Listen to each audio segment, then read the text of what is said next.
This is the Astrology Show podcast with Jessica Adams. Thanks, Shane. This is your astrology and tarot for the week starting Monday, the 18th of November.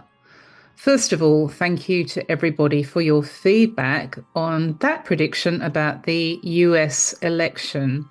As you know, I posted that a money man would be in the White House for 2025, way back in January. It was never going to be Kamala Harris. However, this is the big question. Is this Donald installed in 2025 or another money man entirely for the duration? And before you say Elon Musk, he can't lead America. He's South African by birth. Now, happy birthday if it's your birthday. Foreigners and foreign countries offer you incredible opportunities and a lot of luck from the middle of 2025. Famous birthdays include Graham Parker, 74, on November 18. Alex James is 56 on November 21. Tina Weymouth is 74 on November 22. Glenn Burke is 70 on November 24. And Pete Best is 83 the same day. Babies born this week are strongly Aries, with 5 factors there. They are impatient, and when they're older, could be encouraged to learn that waiting for a better person is sometimes just better. Do you have Aquarius factors? Well, Pluto enters Aquarius on November 19, which you may have been hearing about. The groups that you are involved with now or become a part of by February 2025 will change your life, and they will also change a corner of your world. Your tarot this week is Aries, Temperance, Taurus, the 5 of Swords, Gemini, the Hermit, Cancer, the 9 of Pentacles, Leo, the 3 of Wands, Virgo, the 7 of Pentacles, Libra, the Devil, Scorpio, the Sun, Sagittarius, the 2 of Swords, Capricorn, the Chariot, Aquarius, the Wheel of Fortune, and Pisces, the 7 of Swords. Aries, you are now in transition to 2025. This is likely to be a chaotic bridge between the past and the future. So allow time and space as you will be going over old ground, even as 2025 is calling you. The discussion, the paperwork, the verbal agreement will finally fall into place in January. Your experiences undercover, under wraps, below decks, or below the surface are now there to be looked at. And although you find that Neptune and Saturn in Pisces is about religion, the tarot, mediums, meditation, Buddhism, therapy, counselling, or hypnosis, it could be just about anything which is private and solitary. All the inside jobs this week is about realising you are not the same person given what happened to you, but that you also need a new way into your own spirit, your own soul or psyche, maybe your subconscious mind. That new way already showed up, and maybe you didn't go any further. Something else that you need to be really aware of now is the potential for others to mislead you or confuse you, because Neptune is pretty notorious for that. Analyse what you're being told and shown by other people and what their motivation is. What's going on in your chart now is Saturn and Neptune in Pisces. From January, the North Node goes into Pisces. So this part of yourself, which is under the surface, solo and solitary, is really important. It has more to do with your decisions about relationships, money, career, than most people realise, maybe more than you even realise. Understanding that Saturn and Neptune in the 12th house come with lessons is part of the deal this week. You need boundaries, basically. When you find yourself feeling all at sea with the church, for example, or looking for an anchor with a counsellor, or seeking some red and yellow flags with the tarot, you know that it's gone too far. The funny thing about this double transit, Saturn and Neptune, both passing through Pisces, is that you almost need to be 2 people having 2 different strategies. So one side of you wants to escape from the real world, be by yourself, and find an outlet. And the other half of you feels quite restricted and quite trapped or hemmed in by what you can't really talk about. And this may be therapy, or it may be the I Ching. The 12th house in the olden days, in the Middle Ages of astrology, was all about being a nun or a monk. being by yourself and finding God. These days, it can be about Jungian therapy, or it can be about cognitive behavioral therapy. It can be about oracles. For most people, though, it's just about who or what they find when they are alone with the mirror or with the internet, which is a kind of a mirror. And that's what you've been going through. You have been going through this cycle along with a few other transits, which are very much to do with the obvious things. So finance, property, partnerships, and all of that over the last few years. But this week tells you you are close to coming towards a path that makes sense. Taurus. People power can bring everybody a little bit of what they want. Certainly you, and certainly unavailable to you by yourself or in a marriage or a work partnership. This is very, very new, although you had a taste of it in 2023. Success is now about the group, the crowd, the diverse community. Doing what the man or the woman at the top wants, or being in some way manipulated by the few, is going to look like ancient history very soon. Now you are at a major turning point with your career, your unpaid work, or your academic career. Pluto is in Aquarius. Your future success is about empowerment through willpower. And there is a two-step. The first one is Pluto into Aquarius on November 19 for the next 20 years. The second one is Ceres into Aquarius on December 7. That's a bit shorter, but it will seal the deal, the compromise, or the agreement. You're going to be involved in big questions about power, feeling disempowered, how willpower offers you control, and how self-control is empowering, so it goes around in a circle. If you throw up your hands and let somebody or something take over, then unfortunately by February you will be paying for that. But at the same time, Pluto's reward is that you can be elevated and given the reins, or at least the right to hold the reins at work with your unpaid work or your studies over the next 2 or 3 months. But the trick here is to understand that there is a deal or a bargain, and you'll be pretty close to that by December 7. You did have a preview of this situation last year, and it's been on and off this year. But here it is to stay. When you think about success, you might think about gainful employment in retirement or just retiring. You may think about promotion or a different sort of job, a side hustle, and so on. Maybe you're thinking about status through marriage, which also happens on this transit. But here we have a cluster of factors in Aquarius, which begin to roll on the 19th of November and won't let up until February. So you're quite right to think that this is going to take time and space. It will indeed do that. And the trick for you is to understand that the sign that is before you just went through it. So talk to an Aries. Aries went through this for many, many years, and they discovered that the real power is often something that isn't explicit or stated. The real power is in understanding how to play the game of musical chairs, which is going to unfold now for the next 20 years. Gemini. Let's look at Aries in your chart, which rules your friends and your groups. Aries rules the community, which is diverse, so it's straight, gay or bi, male, female, black, white, old, young, rich, poor. It's not your average group. You do tend to get groups, clubs, teams, or societies which are all pretty much the same. They're samey. But on this cycle, what you're heading towards is a real mixture of people. And in fact, this was previewed for you last year. Given what's happening in your chart, what happens at the moment is for the long term. So you're setting it up. We are entering into something that has not been seen for 248 years, which is Pluto in Aquarius. It is notorious for giving power to the diverse group. In fact, it's been like that since 60 AD.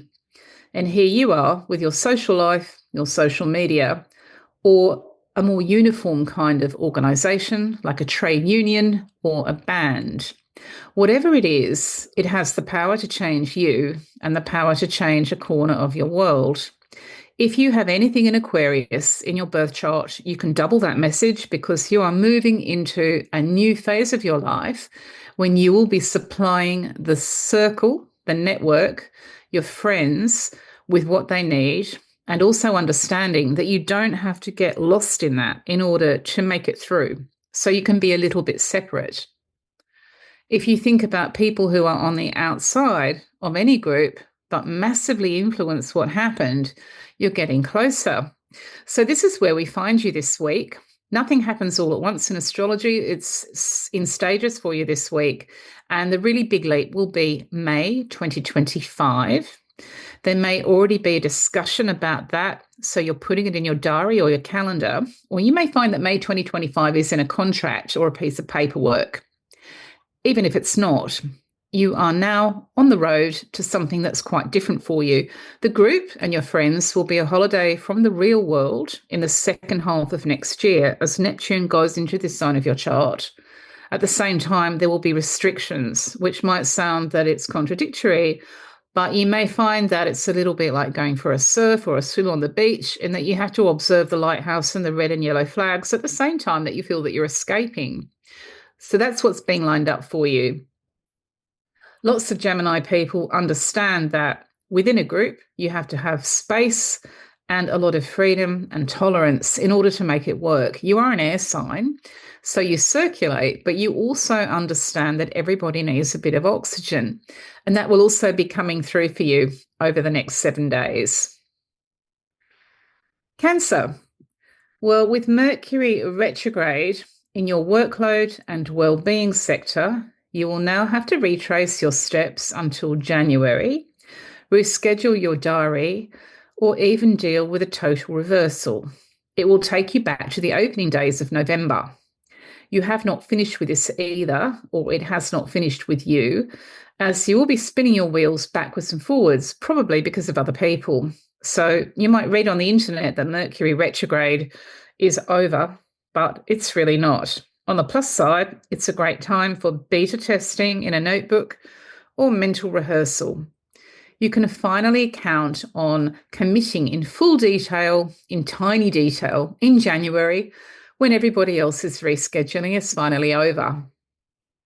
As this has so much to do with work, your career, your unpaid work, or your study, there is also a bit of a two-step here, because the real change does not happen until January, when a stuck situation ends, and then from May 2025, when Saturn and Neptune go into Aries in your zone of success and status. This is a sea change that can only happen pretty rarely. So when you put it all together, the jigsaw will make sense. You are set for a holiday from the real world in the second half of next year. It will be in no relationship with anything that you've previously done in terms of the way that you think about achievement and ambition. There may be hints about that now, but buyer beware, because you are going to be affected by other people's rescheduling until January. But also in January, which seems to be quite important, there is a sign-off from a situation which kept you spinning your wheels this year. Later on, you realise that it all had a part to play. And by 2026, Cancer, you're going to be in a totally different professional, academic, or vocational space. Leo. Don't get caught out by Google telling you that Mercury retrograde date. You now begin the rescheduling, product recall, a retraction, or even a complete rethink with relationships, adult children, babies, plans for pregnancy, and Generation Z. Mercury, the planet of paperwork, email, and the post, is now retracing his steps until January. This lasts until you get into the second week of January, so it's worth bearing in mind. By itself, it's not that important. Mercury retrograde in your fifth house happens all the time, and there's nothing else there, so it's not a game changer. But it does matter in terms of your partner or your ex-partner, because this is where the transformation is happening. So we go into Pluto in Aquarius, which all the astrologers are talking about, on the 19th of November, into your zone of your other half or the other side. So this is your zone of rivals as well as partners. So it can be your girlfriend or your boyfriend's first wife. The children, the young adults, the potential pregnancy or adoption, the stepchildren, and so on, are the way into this, and it does take time until January for everything to sort itself out. But the really big transformation here is Pluto, which is about the balance of power between two people. All of this is based on the sign of Aquarius in your chart, but it's also based on Libra in your birth chart. So if you were born with anything in Libra, then you could put January in your diary as being a sign off from the karma with this person, whether you call them the other side or your other half. And that karma would go back some 18 or 19 years ago, either with them or with another person, but it's the same theme. Pluto in Aquarius takes some time to get used to, and it's not to be messed with.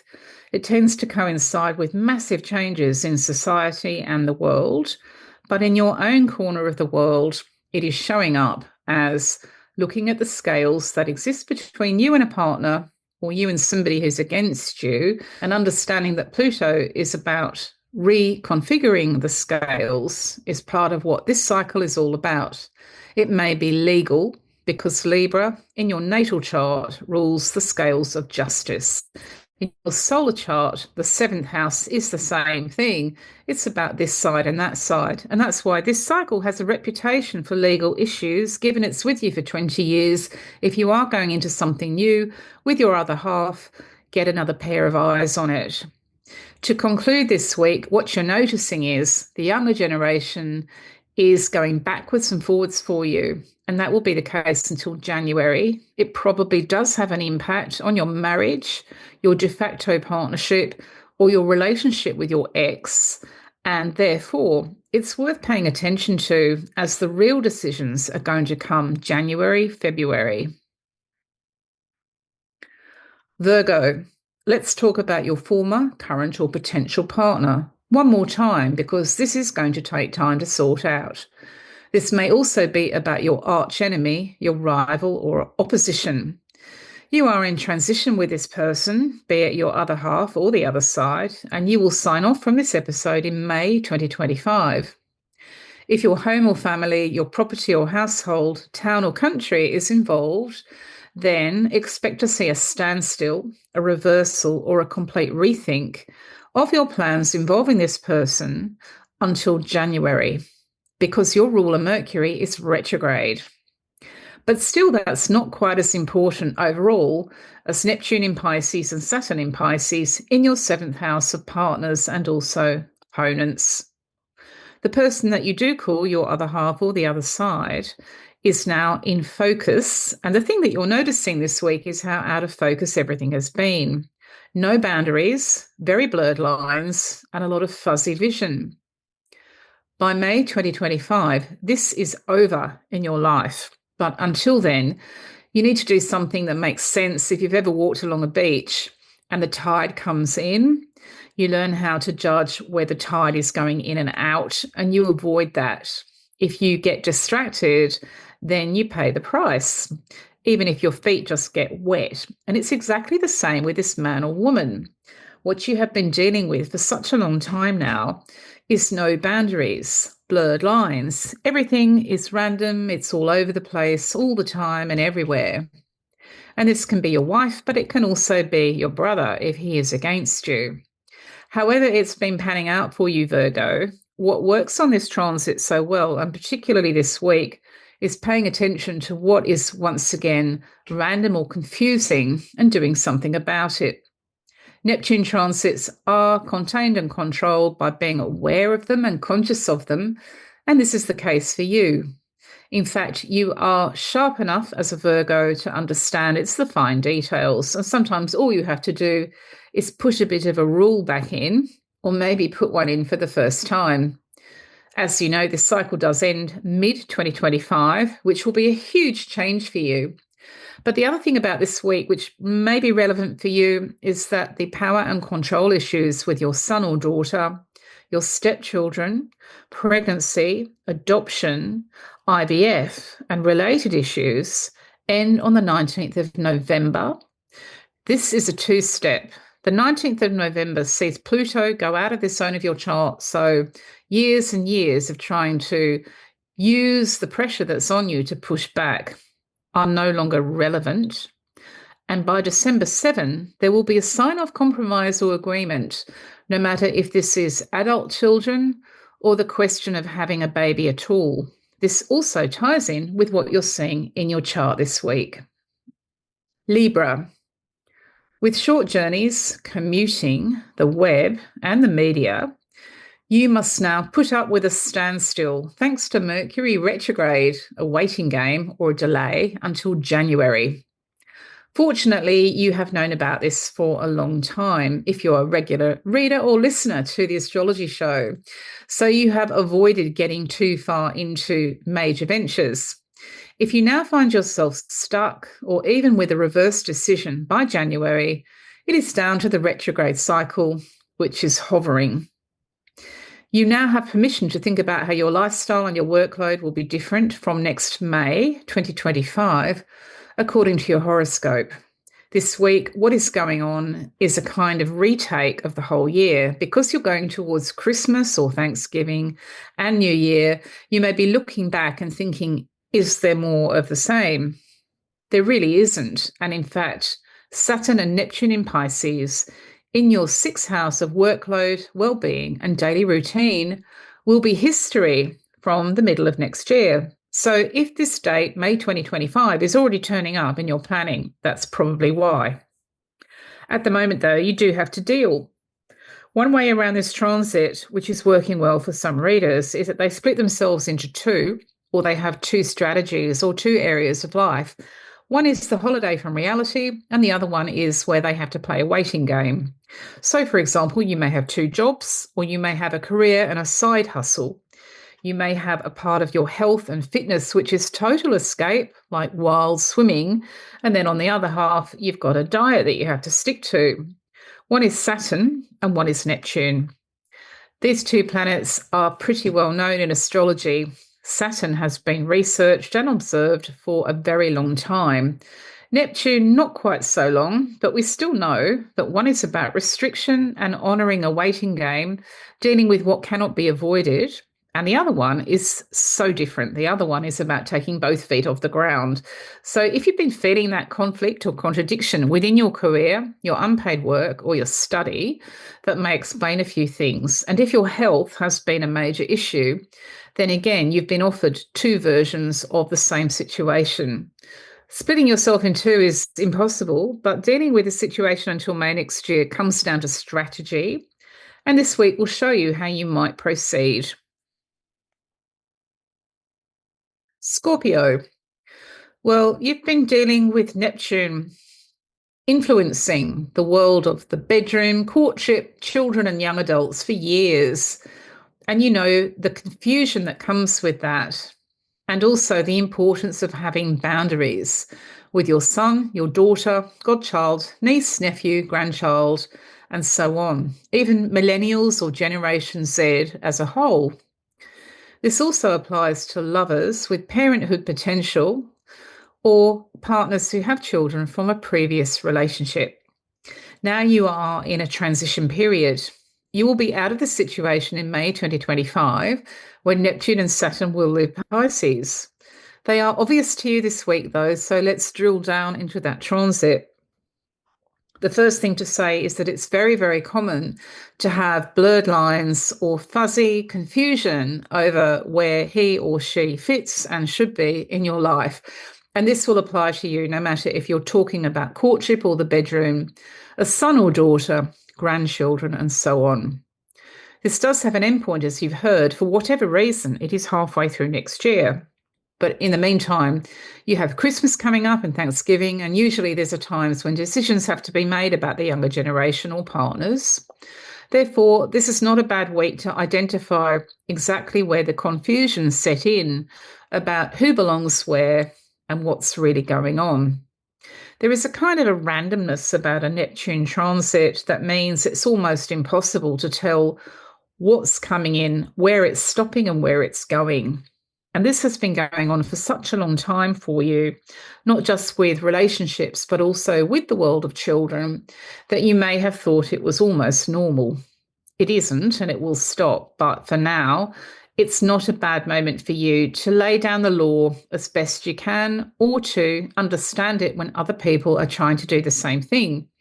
This may be teachers at your teenager's school, or it may be your ex-wife. However the situation is shaping up for you, over the next 7 days, what you'll notice most of all is that the other options seem so extreme.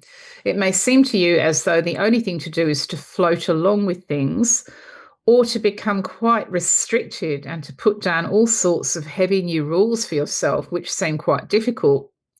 In actual fact, you don't have to do that to such an extreme. You can find a middle ground here on this transit, which involves not only Neptune, but Saturn as well.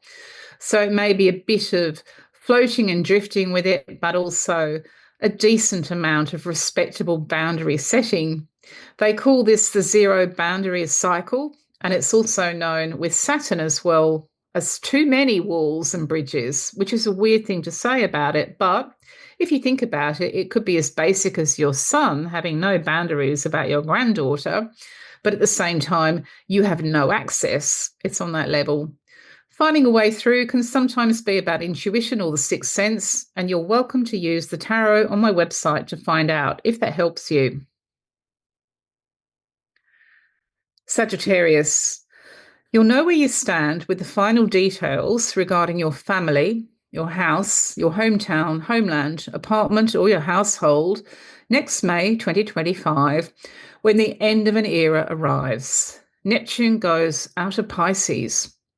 Meanwhile, this week, your name, your title, your appearance, your branding, your reputation or image will be prone to reversals, waiting games, or rescheduling, and it won't be until the first week of January that you're out of the loop. If you are a regular listener to the astrology show, you would have known a long time ago that this was not the time to proceed with too many me plans, as Mercury retrograde in Sagittarius is never the time. Spinning your wheels or going back to the drawing board is really useful, though, if you want to perfect a grand relaunch next January. This transit in Sagittarius, your own sign, is not really that big a deal long term, though. Far more important this week is the end of Pluto in Capricorn for another 248 years, and that happens in your money and property zone on November 19.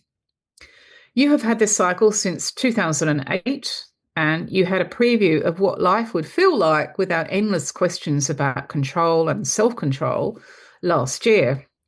Now you are at the end point, and you will notice a big change also in your own country and in the global economy, because this affects everyone. For you, though, this is going to be about a two-step sign-off, first near the 19th of November, and then again near December 7, when you realise that the way that you have been getting through this is no longer relevant. You no longer have to draw on iron self-control or extreme willpower just to push back. What or who you have been dealing with may be a bank, it may be the economy, it may just be your husband, or it may be the situation with an employer. But whatever it is, Sagittarius, you have felt all those different waves of power, empowerment, disempowerment for a very long time. It may seem surprising to you that it should be the very end of December 2024 that is also the ultimate endgame, but your chart shows it. So you may find that the dates go something like this: around November 19, near December 7, and then very close to December 30.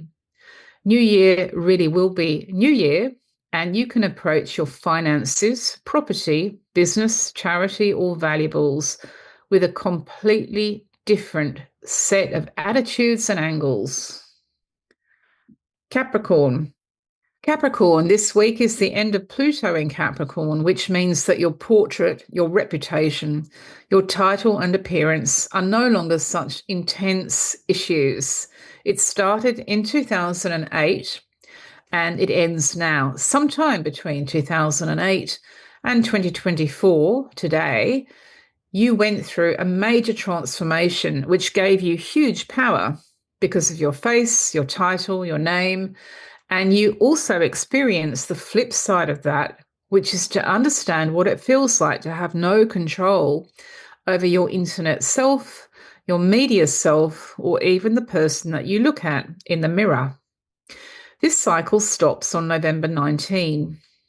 There is a second sign-off on December 7, and then you have a new beginning just after Boxing Day. And in January, just after or during your birthday, You will relaunch if you want to. So let's talk about Pluto and how to sign off. In astrology, the end of a cycle is just as important as the beginning of one. And although this week you also do need to think about your finances and your property, it's also true that releasing and letting go and relaxing your grip is also just as important. You know very well that the external is more than just superficial stuff about your name, your face, and so on. You have been through this transit long enough now to understand that it has a real impact on just about everything. There may actually be an event near November 19, which means a sign off for you, so that it could be a change of role at work, for example. Your title on the business card transforms, or maybe that's when you're booked in for a procedure affecting your appearance.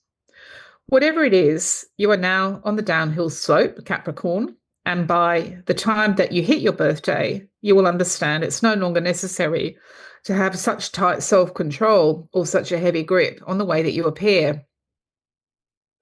The other thing about this transit is that if you have anything in Aries in your natal chart, then it's been twice as intense for you, because you've also been having major cycles through Aries, which in your birth chart rules, again, your image, reputation, your appearance, and your title.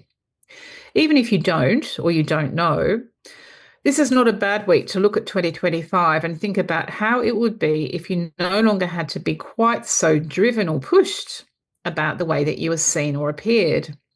January also seems to be quite important because karma that is quite stuck about your career, your academic career, or your unpaid work will end that month. The South Node goes out of Libra. So again, we're talking about something that's important this week, but it has long-term repercussions for you. The other important thing, as I've mentioned, is your finances. Get the best advice that you can afford between now and February. There will be contracts to sign or signatures to accept. The balance of power is in the balance. And as this cycle is with you for 20 years, it makes perfect sense that if you want to go over this, it helps to have another pair of eyes. Aquarius. Let's talk about the money bubble that you have been living in since the year 2011. You may be living partly or wholly rent-free, for example, or on a peppercorn rent. Perhaps your investments are in a bubble thanks to property prices. Your bubble may be related to tax-free, non-dom status, or perhaps to currency exchange rates. Sometimes you can live on a loan that gives you the illusion of being better off than you actually are. Whatever the bubble is, Saturn and Neptune in Pisces in your second house are on the way out. And this week, you will be looking at May 2025 for a sign-off or the end of the bubble. The second house is also obviously about property bubbles. So you may have been living with quite a confusing situation with your house or apartment where you never really know what it's worth.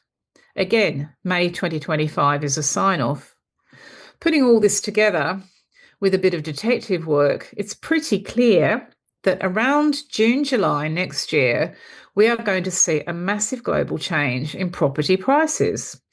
Jupiter goes into Cancer, the sign that rules houses and apartments, land, new building, and the mortgage, and that's global.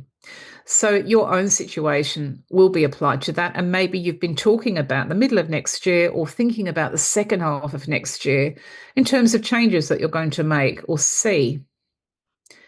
Looking at the transits this week, Aquarius, the most important thing that you can do is to understand that splitting your approach or having two separate areas financially or with property is sometimes a good solution. It might work for you as well. So that one half of your life is very controlled. It's a waiting game. You're being very patient and stoic about it with the money or with everything else. And the other half of your life is a total escape from the real world where you are in fact living in bubble land. By that I mean it's not real. It's not remotely real, even though it gives every acceptable illusion of being real. For you, though, if you have anything in Taurus in your birth chart as well, it's not entirely your fault that life has been so weird financially. We are all going through Uranus in Taurus, so the revolution is ongoing with For example, cryptocurrency like Bitcoin, but also what's been happening with the banks in America. This is going to go on until the middle of next year, and therefore you are being put in a situation which is bigger than you are, where everything is unpredictable until it's not. So when you get your calendar or your diary out this week and you're number crunching, do think about this 2025 period as two halves. The first half will be the same as it ever was, and the second half is going to be a completely new experience for you. Pisces, the time has come to talk about your appearance because it matters more than you might think. So we're now into the territory of wigs, disguises, internet anonymity, hair color, glasses, weight, contact lenses, cosmetics, and so on. The tattoo or the look and the branding. All of this is classic first house stuff, and you've had your ruler Neptune in the first house for years. Now you are in the end stages of that cycle, which ends in May next year. And there is a transition period, which you'll see this week. It's a good week to see where Neptune and Saturn in Pisces have got you so far in 2024. This isn't just about your physical appearance. It's also about your reputation, your title, and how you appear. And although you are by nature somebody who is quite soulful and spiritual, you would have to admit that the externals matter more than you would like. So this is where there's been a fair bit of challenge and also change in 2024. Understanding that this has a bit longer to run is quite useful.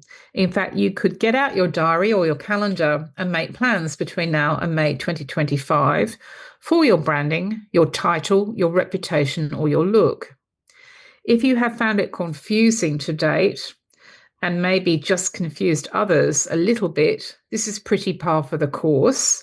But that confusion over who you are and who you appear to be is now on the wane. You can control it this week by making sure that there are a few more rules for yourself and also for other people, and getting real about the unreal world of the internet itself, because that's what this transit is all about. Sometimes reputational or title issues are full of blurred lines where nobody is quite sure what's going on. And you've already found that to your cost over the last couple of years.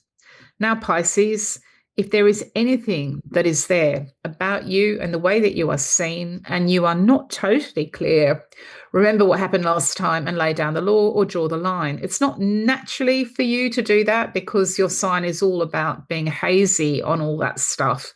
But it's quite important that you do so. For some of you, this issue is quite serious and it's connected with surgery, for example, or it's about your reputation on the internet, which of course affects your career. In other cases, it's really not that big a deal, but you're still feeling it. This week invites you to not only get real and get clear about the way that you projected and the way that you're seen, but to actually do something about it. And this will help your sign off in May 2025. Thanks for listening, and I'll catch up with you next week.